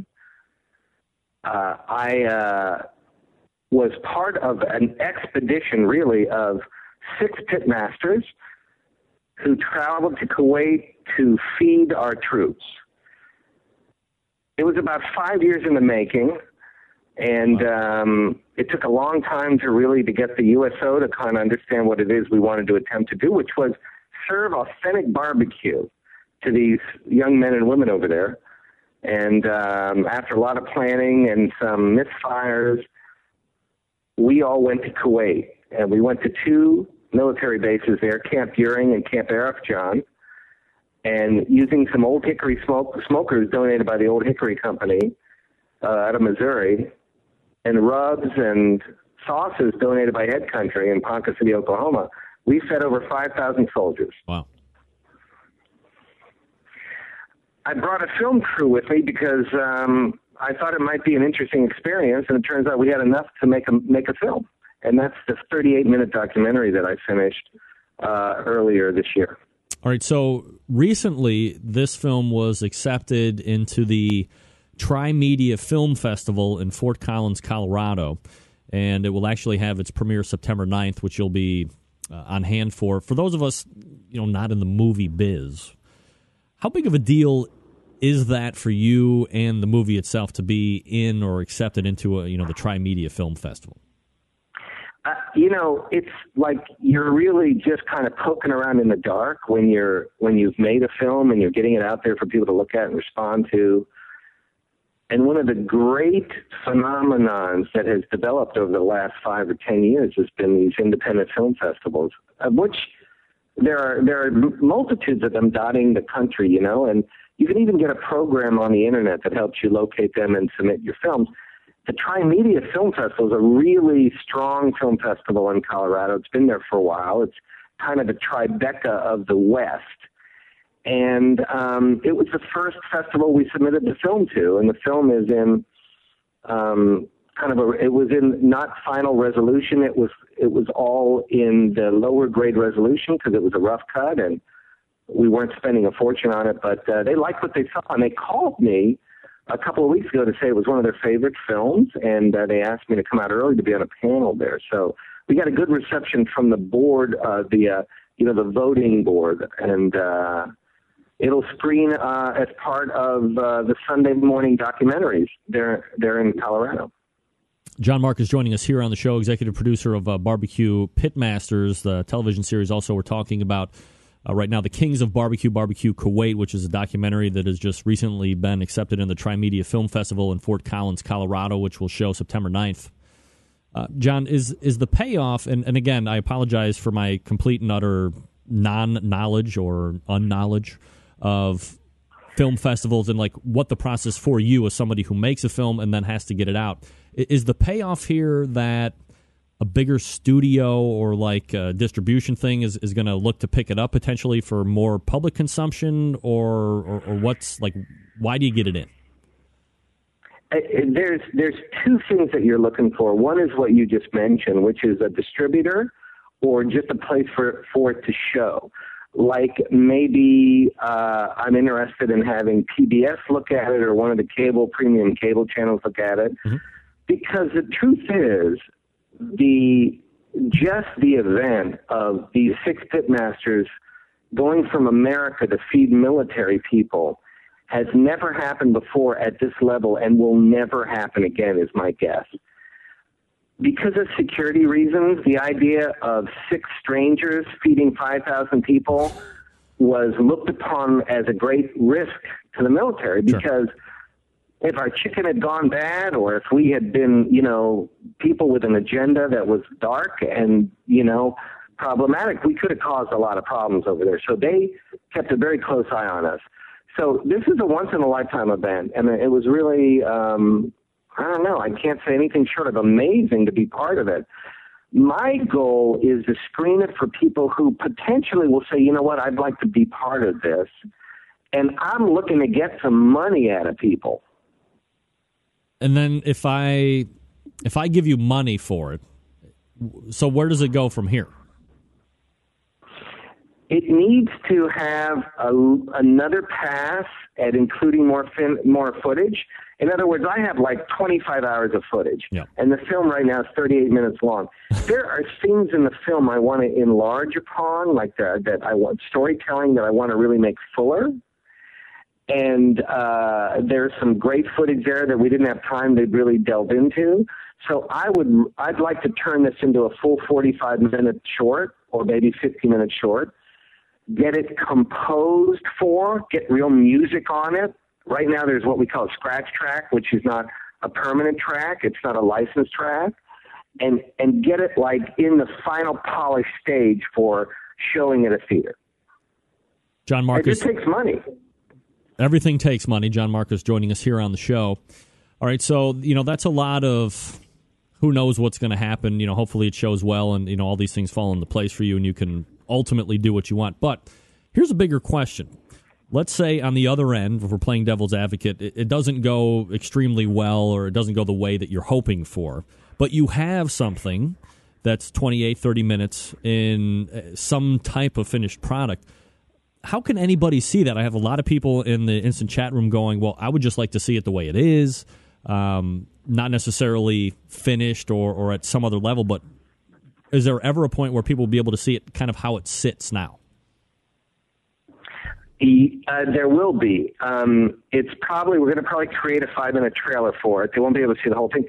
But just so the listeners know and the potential viewers of this know, I have spent my own dough on this, and I've done so really happily, but I'm in about knee deep right now. Like I can look down and see some bills as we speak. So I want to have a return on this, obviously, because I'm into it. I'm a little bit pregnant, as they say, and I'm going to want some people to help me in raising the child. So viewers might get a chance to get a DVD of it, a reasonably priced DVD. I may put it up in that way. We don't know. It's like we have a lot of different possibilities. I definitely want to share this with barbecue people. They will love this film. Oh, absolutely. John Marcus joining us here on the show, executive producer of the Barbecue Pitmasters series, and we're also talking about the Kings of Barbecue, Barbecue Kuwait. So, hopefully everything turns out the way you want it, John, but let's go ahead and transition a little bit here to the big topic of tonight for a lot of the viewers here, which is Barbecue Pitmasters, the TV show. First and foremost, something that maybe has really never happened in the essence or the evolution or the genesis of Barbecue Pitmasters, which this show was actually picked up before it actually went off the air, which to my knowledge really hasn't happened before. Was that like a revelation to you? Were you very happy to hear that the network liked it so much they weren't going to wait for it to end and potentially be shopped out, or you're going to have to go back and resell it again? They knew that this was something that they wanted, and they're going to pick it up prior to the show actually wrapping. The message that sent to me was that Barbecue Pitmasters has finally found its home. It's at a place, the Destination America network, which is on Dish, on DirecTV, on Time Warner Cable. It has found a place where the executives there really appreciate the kind of audience it brings in, and they love the whole culinary process of barbecue, and they're invested in the show. They're really, it's the highest rated show on the network. So it felt like your vision and what you see America looking at this degree, with the numbers they're getting, it's like it's validating. So it is a good feeling. So things leak out. People want confirmation on certain items. I always do my best to try and reach out to you and see what the scoop is. A few times you've gotten back to me with that phrase, I don't have a deal in place yet. Is there always I never really thought anything about it until it came back the last time. So I'm like, hey, is there a possibility that even though the show was picked up, that John Marcus might not have anything to do with the show for one season all of a sudden? Well, right now, I can solve all those, I can solve any kind of questions about that and say I am an executive producer of Barbecue Pitmasters, and I am the executive barbecue consultant on the show. So will there be a day when they decide we don't need this guy? I can't predict that. You know, one thing you learn about show business, we're all expendable. You know what I'm saying, Greg? Ain't nobody can say, well, they can't do this without me. Well, on my show, I can say that. They can't do it without me. And they is me. Well, Greg, here's the thing. It won't be called the Greg Rempe Show anymore. You know, right. It could be somebody else. You're absolutely right. I'm just saying, it's sort of like, you know, I brought this to them with the help of Jay Peterson at Original Media. This was a show that was brought to the attention of TLC. I helped shape this. I created the concept of what the show is. But in reality, television, there is no true authorship. You know, it's like they can say, well, listen, this guy is basically consulting too much. We want to get rid of him. Or they can say, maybe it's not in the budget to have this big poobah John Marcus hanging around anymore. Or John claims to know too much about barbecue. We know more than he. Who knows, you know? It's the way anybody you see on the show, anybody named on a show, it doesn't have to be there, and you'll still have a show. Expendable it is. Now, one of the other things that I heard a lot about was the initial output of interested applicants, and that they must live in the state being showcased and cook that specific style of barbecue. So in this release, it was Texas, it was Tennessee, North Carolina, Missouri, Kentucky, Georgia. And it seems that the deadline is actually like tomorrow, August 22nd. So the question for me is why the change and like this regional segregation, if you will, of the talent pool? You know, everyone outside of those states are going to be pissed that they're not even eligible to take place in the season, right? Here's the thing, Greg. One of the things I'm very accustomed to, being the executive producer and creator of the show, is getting people pissed at me. This is an easy thing to do when you tell people in 43 other states that you're not allowed. Okay, that's your way of looking at it. And everybody else. There's been six incarnations of Barbecue Pitmasters. Yes, of course. You know? And in every one of those incarnations, it's been an open door. It's like anybody can get on the show. Now, I've got two words for you. Destination America. And what that's saying is we are going to a very specific part of America, and the executives were very, very smart to say, you know what, wait a minute. We're showcasing parts of America. We can't just do general barbecue. Let's try to give it the character of that particular area. And I think that's a good move. And I like the fact that it makes it very specific about who can be on the show. Because if in success, if people really support the show, there's going to be Destination Maine. There's going to be New England. There's going to be the Midwest. There's going to be all these states where people will be able to come on. It's just going to take a little more time. So I'm sorry if people feel they're shut out. They can hate me like they did on season 2, for God's sake. Well, I don't think anybody's going to be hating you like they did for season 2. I think we can all agree on that. That was a one-off. Here's the thing. Here's the thing, Greg, is I don't. If we were turning out War and Peace, or if I was turning out another Cosby Show, no matter how happy it made people, they'd still bring up season 2. Yeah, well, look, I think we can both agree on that. And I mean, you know, look, seasons 2 happen to everybody. You know, it's not all, you know, season 1, season 3, just like, you know, every great show isn't on the Barbecue Central radio show. I've come to learn that. Now, there definitely was, as we're kind of dovetailing off of that season 2 remark, there was definitely a more positive outlook on season 3's format. Season 4 looking like the same. Are there? I mean, aside from, you know, the obvious regional tweaks, are there any tweaks coming down the pike that you're allowed to tell us about? Or are we just looking at same format, just that particular deal with you have to live in the state you're cooking it? Well, we're looking at, let's dispense with the whole thing that you mentioned already, which is definitely done, and that is we're going for people of the region. Right. We want to celebrate the region. It's Destination America. We want to showcase what's good about that particular part of the country's barbecue. And and if you live in that part of the country, you're going to be happy about it. Sure. And just remember that wheel is going to eventually come around to your area. So I would say keep your powder dry. But other than that, what I can say is that the show will continue to celebrate what's good about competition barbecue. It's going to be authentic. We've got judges that really are pedigreed to the point like they're unquestionable in their abilities and their palates and their judgment. And then we're going to have meats that reflect what barbecue really is supposed to be.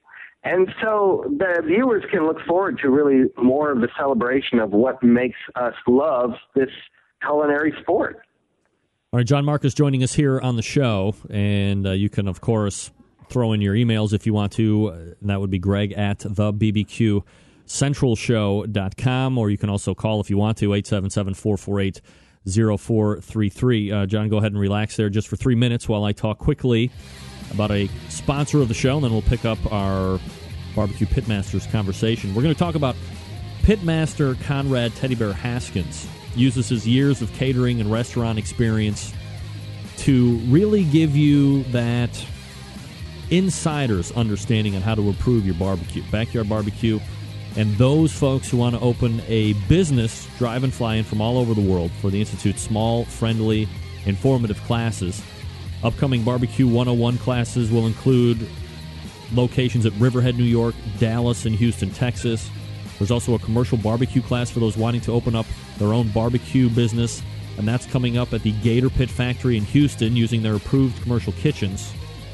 Now, following a sold-out second annual barbecue at McKinley Springs Winery, plans already in the works for 2013, the Barbecue Institute planning on adding a 2-day Dutch oven class and a 1-day butchering class on each side of the weekend. You can learn the differences between cooking with charcoal or gas or logs, wood pellets. They can all produce amazing results, yet require different routes to get there. Learn the practical secrets and the food science on the methods to get the best results from each heat source. Now, we're not teaching classes on the weekends. Conrad is conducting private classes and corporate events from coast to coast during the week. Also founded opbbq.com in 2004, and he still barbecues for the troops and wounded warriors as well. Now, to make your next off-site event really memorable, give Conrad a call. Have a Barbecue Institute off-site party. It'll be off the chain. Show your employees you really care with that best barbecue that money can buy. They'll be talking about it for years to come, and your turnover will go down. Because we all know unhappy employees leave the company, and they talk shit about you behind your back when they go to the competition. For details on all of the Barbecue Institute classes, visit bbqinstitute.com or check the Facebook page for the latest news and pictures. Again, that's bbqinstitute.com. bbqinstitute.com. We'll come back with more of John Marcus and Barbecue Pitmasters coming up right after this. Stick around. We'll be right back.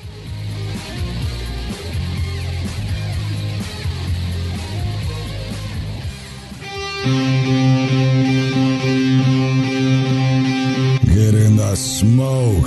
Call 877-448-0433 to get on the air. Now, here's your host, Greg Rempe. All right, 37 past the hour. Talking with John Marcus about Barbecue Pitmasters. Also, we were initially talking about the Kings of Barbecue, Barbecue Kuwait, which will be making its appearance September 9th at the Tri-Media Film Festival in Fort Collins, Colorado. All right, John, let me ask you this. And this is kind of a loaded, open-ended question that could probably go anywhere. But if Barbecue Central was a TV network, and I brought John Marcus in for a meeting, and I said, John, no restrictions, no rules, money isn't an object, no conforming to what is bringing in TV ratings right now on any other network. I want John Marcus to make his barbecue TV show. What would it be like?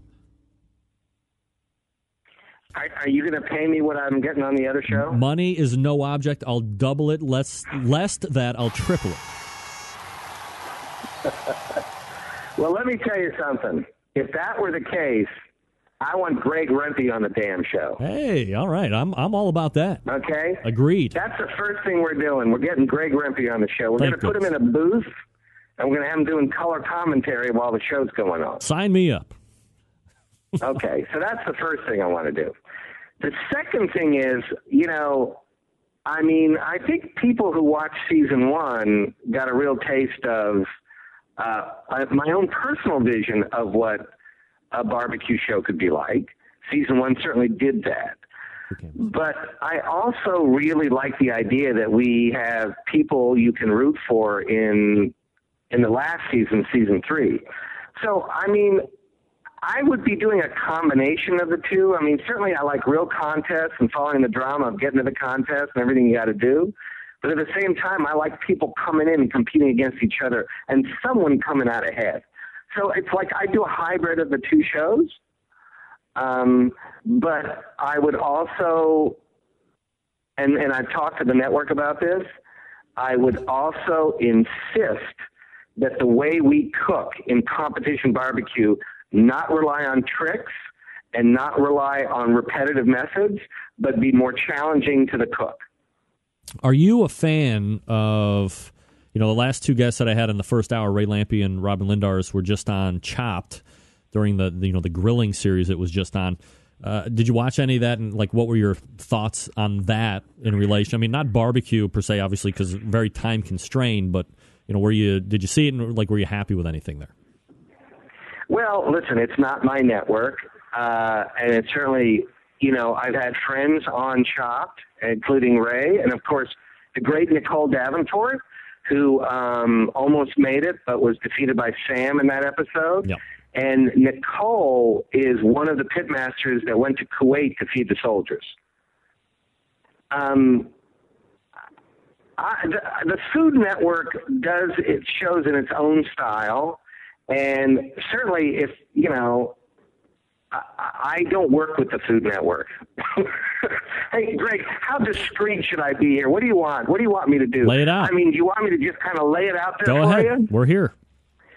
Well, I mean, let me put it to you this. Let me ask you this question. What do your listeners think about Chopped?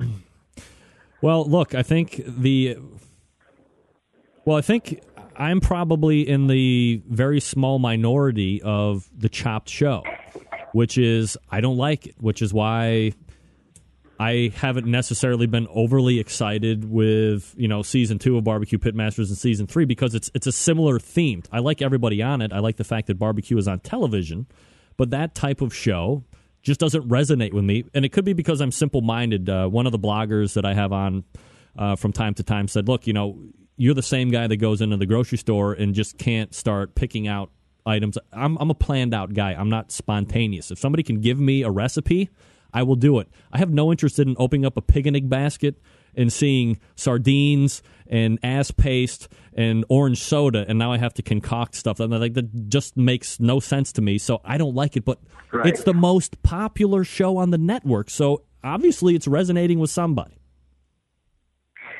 Well, that's right. It's basically America loves a contest, and they love a game show.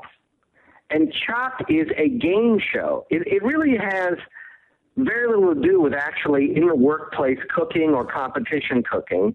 It's as you said, it's really like you're going to Las Vegas and spinning the wheel. Right. Now that being said, skill is involved, obviously. Sure. And it was great to see someone like Dr. Barbecue, who I watched his show, and I thought, and the 2 shows he was on, and I thought, oh my Lord, I had no clue Ray Lampe could ever cook that stuff. Now, unfortunately, it turns out it was true with sardines. Right. and God bless Ray. I love him, and I think he's he's a great TV personality. He's a great cook. But I was really impressed with the stuff he did get right. He never has showed me that. He's never said, come into my tent while I throw some marshmallow in with some Grand Marnier in with actually a pork tenderloin. And I love that. I thought that was fantastic. And I will say that I think they really produce a good-looking show. Mm-hmm. I'm going to give them that. They really do. But there's something I feel when I watch the Food Network is that they're talking down to me, the viewer. Do you know what I'm saying by that, yes. Greg? Yes, I think the other problem that I have with that show, and I thought it became incredibly more raw because there was a lot of people that I've actually know and that I've had on the show during the grilled portion, is that the judges seem to be somewhat condescending to them, and it's like somebody's insulting your friend in front of you. I don't think judging ever has to be like that, and they just come off so pompous. And so I know more than you. And meanwhile, none of them could start charcoals in a charcoal chimney or with lighter fluid or what. I mean, who the hell are they? Well, how do we know they're not coached to be that way, Greg? Then we are running amok in society with yes men and talking heads and people only reading off of teleprompters, and it's sickening.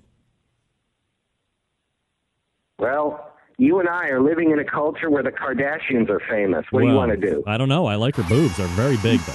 Got to be honest. There's nothing wrong with that. Nothing wrong. Well, that should be another show we do then. Absolutely. But I just want to say that the other thing too that happens on the Food Network, and on this show in particular, and I want your listeners, and those people who view the show from your show, to really keep one thing in mind. And we do this a little bit as well, but what they really, really do with a heavy hand is they manipulate the viewer into not knowing who's going to win. So they will take the opinion of the judges and the performance of the cooks and the chefs, and they will actually mess with it so that you're off balance and you have no idea who the winner is going to be. Right. So that the comments of the judges are actually edited in such a way that they're back and forth so as to confuse you. This is just the way it is. This is television. I mean, if you know that somebody's going to win 10 minutes into it, if you like the guy, you're probably going to stay because everybody likes an ass kicking. But there's probably going to be a lot of people that are going to tune out. Exactly. And the one thing I can promise our viewers of the Pitmasters is, we don't want you to guess who's going to win right away, but we don't want you to hear anything false. And no one does on Pitmasters. And the truth is it's barbecue. So it's going to be tender and look good or not look good or not be tender. And it's also going to have great flavor or not. And that's it. Because we're not doing all this we're not making coleslaw out of bok choy, and we're not taking strawberry flavored cognac or whatever the hell it is and sprinkling it over, pork tips. I mean, it's not going to be kind of confusing. It's barbecue. And that's what we love on the show, and that's what we celebrate. John Marcus joining me here on the show. All right, John, so has Destination America given you any inclination that they would like to sign some kind of multi-season deal versus going like a one-by-one? To me, if they like the show, if it's doing record-setting numbers for them as a network, new, of course, but nevertheless, record-breaking, doesn't it make obvious sense to lock it up for 3, 4, 5 years down the road? Or 3, 4, or 5 seasons down the road, I should say? Well, let me put it this way. It's called Destination America. It's not called the John Marcus Network. Yeah, but look, if you have the way they're going to do it, which is it's a fledgling network. It's given a highly limited budget to work on. Let me tell your listeners something I haven't told too many people. Go. Which is that the budget on our show is so low. There was one location where I couldn't even get a ride in from the airport. Wow. So I swear it's you want to say, well, you know what? You're right. The camera guy is more important than me right now because we got to get the show in the can. And I understood it, but I'm telling you, we're working with it. You want to see the show chopped? Look at our budget. Yeah, so the literal shoestrings. But look, I mean, go ahead. It really is, and I was warned about this in advance, and they did exactly what they promised to do, which is we're really, really tight. And, we used to have a saying back home about a guy, he was so tight, he squeezed a nickel in his pocket so hard the buffalo farted. Well, that's how tight the network is. So, aside from farting buffaloes in your pockets and shoestring budgets at the very literal sense, I like to fancy myself a businessman to a certain degree. It would seem that if you have a hit right off the top, you wouldn't want even a potential of somebody maybe stealing it away or potentially luring you away and at least getting you locked up for a couple, 3 seasons to make sure that you're able to grow it in the right way and in the purview of both, in the best interest of John Marcus, Original Media, and DAM? Well, Greg, I mean, all I can say to that is I hope the network is listening. All right, so good enough. Now, look, let me ask you a question. This is coming in from, I believe this is Ben Lang from Lang Cookers. You ever heard of Lang Cookers, John? Well, first of all, Lang Cookers has generously provided the cookers on our show. Oh, I'm wow. a huge fan of Lang Cooker, and of Ben Lang himself. Is a great guy, and he's been a partner with us for years now, for like 3 seasons when you count this season. I've heard of Ben Lang. Yep. All right, so he's asking me to ask you this question. So your opinion on what you think the next big things for the industry of barbecue might be. And his suggestion was maybe a live talk show starring barbecue people, barbecue fans, like barbecue people that barbecue fans would want to see, with Quest MCs. So I'm not sure. I think he started abbreviating there, and I'm a little lost. But maybe like a barbecue talk show like The View. Basically, this show on television, I think, is exactly what he's asking for, John. What do you think? Big things in the industry. And then we'll talk about my fame and riches later. Well, listen, I'm with Ben Lang. I would love to see a talk show devoted to the subject of barbecue. But the problem is our numbers may not be big enough to create, the next CSI Miami. Correct. You know what I'm saying? Correct. I mean, it's a fascinating topic to me. But, I mean, listen, there's that great show on BBC, with cars, which they brought to America. And I think Ben is right. Like, in the vein of that kind of a show, it's a really good thing. Like, for gearheads, do for smoked brisket, for all of us fascinated. The question is, where does this show go? And what happens on the topic of the show? Do we all talk about how we can lose weight? Every day. I mean, what if, we're going to talk about smoking the meat, losing the weight, making dessert. Do we inject or not? Do we rap or not? I think, and who would the musical guest be? Of course, anything country, and the Moonshine Bandits, and nice. Who's the other group that I have on my show? Oh, 3 Years Hollow, the rock group, of course. So, I mean, I got all that worked out, no problem. But I think, the assemblance of the Barbecue View panel is really going to be key because, more than Barbecue Pitmasters, the series itself, personalities are really going to have to carry this show if it's going to be a success. Correct. It's true. And, it's not enough, as what we always say to people auditioning for the show, it's not enough that you know how to cook it. You got to really be able to talk about it on TV, to show your personality. And, that's what we're always digging for out there is people that really are telegenic and come across great and are fun to watch, You want to be able to sit at home and watch a show and think, gosh, I'd love to do what they're doing. Absolutely. John Marcus joining us here on the show. John, any idea when the new season is going to hit the air for us to watch? Well, our first shoot is going to be in Denton, Texas on September the 1st. And that's going to be our Texas locals who are going to be guesting on the show. And we're talking about a very special guest commentator on the show right now, and I can't reveal the name. All right. But someone whose name means a huge amount to the world of barbecue. And I'm thrilled that the network has, seen fit to bring this person in. So we've got a nice surprise coming in for the Texas shoot. I think the show is going to probably air, maybe in the spring. But we have not been given air dates. All I know is we've been given dates that we got to do them. All right, so a little ways out to any type of actual release. So we'll look forward to that. So everything sounds like it's on its way. And, look, it's. I think you're right, John. In a lot of ways, we continue on. If we have something that is more or less like Season 3, I think we continue down the right path, and everybody gets to continue to see shows and barbecue on television, and I know that obviously that's something that you're really interested in. And moreover than that, tonight, really good luck with the Kings of Barbecue Kuwait. And again, that's going to be September 9th at the Fort Collins, Colorado Tri-Media Film Festival. So let me know how that does, and if you ever want to come back on and talk about that or the progress of that specifically, I'd be more than happy to have you on.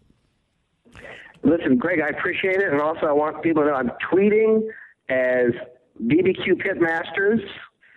And we just got past our 5,000 follower, and we'd love. It's really fun, and I talk about a lot of stuff on Twitter, and I try to be funny, and I try to be informative. And when we get to 6,000, I'm going to give away another free hat.